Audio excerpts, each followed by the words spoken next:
नमस्कार, मेरा नाम है डॉक्टर श्रुति शाह और मैं एक पीडियाट्रिक ओटी हूँ। और आज हम बात करेंगे ऑडिटरी सिस्टम और उससे जुड़े हुए सेंसरी प्रोसेसिंग डिसफंक्शन के बारे में।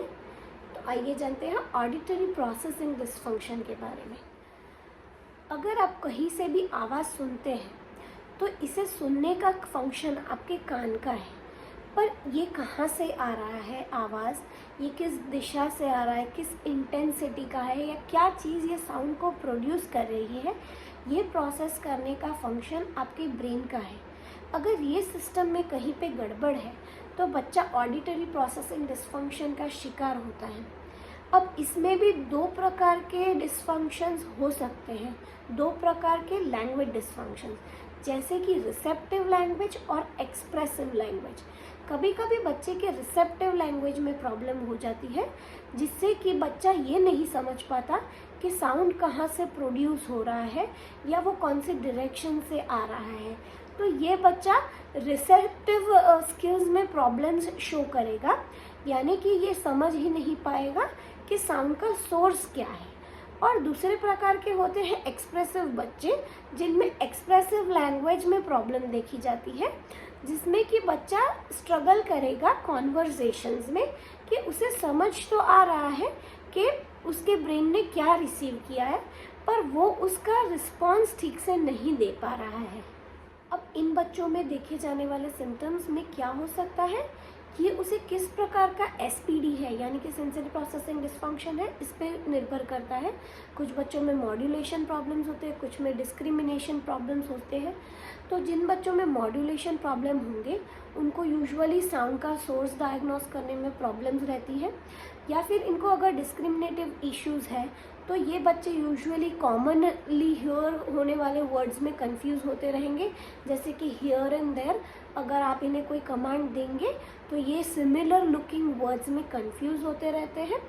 यूजुअली ये बच्चे दो से ज़्यादा कमांड देने पे कोई एक ही कमांड फॉलो कर पाते हैं। कभी कभी ये बच्चे जो सेंसरी डिफेंसिव होते हैं, तो ये बच्चे बहुत एक्स्ट्रा लाउड नॉइसेस से भी स्टार्टल हो जाते हैं, ये इनसे डर जाते हैं। और ये काफ़ी कॉमन साउंड से भी डरते रहते हैं, जैसे कि घर में कुकर की सीटी बजना, या आपने अगर अचानक से मिक्सचर चला दिया है तो ये बच्चे बहुत ही एंशियस हो जाते हैं।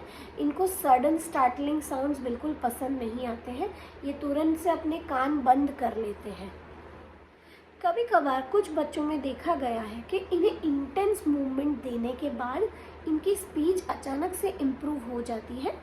इसका कारण है कान में स्थित वेस्टिब्यूल, यानी कि आप जब भी वेस्टिब्यूल को स्टिम्युलेट करेंगे, जिनकी स्टिम्युलेशन की कारण है उनकी इंटेंस मूवमेंट या वेस्टिब्यूलर सेंसेशन, तो इनमें इम्प्रूवमेंट दिखता है।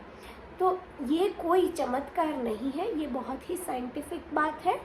पर ये यूजुअली होने पे ये एक ऑडिटरी प्रोसेसिंग डिसफंक्शन का साइन है कि बच्चा अचानक से एक्सप्रेसिव लैंग्वेज में सुधर जाता है इंटेंस मूवमेंट के बाद।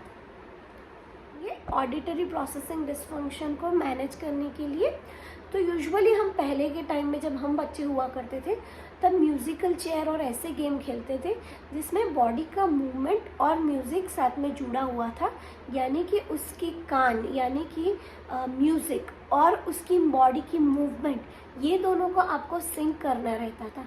ऐसे जो भी गेम्स है, ऐसे गेम्स खिलाने पे बच्चों का ऑडिटरी प्रोसेसिंग प्रमोट होता है।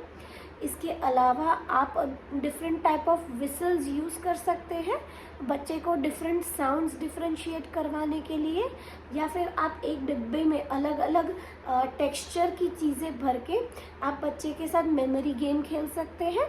ये भी बच्चे का ऑडिटरी प्रोसेसिंग प्रमोट करेगा। इसके अलावा ज़्यादा जानकारी के लिए आप हमारे चैनल को सब्सक्राइब कर सकते हैं और हमारे अगले वीडियो का इंतज़ार कर सकते हैं।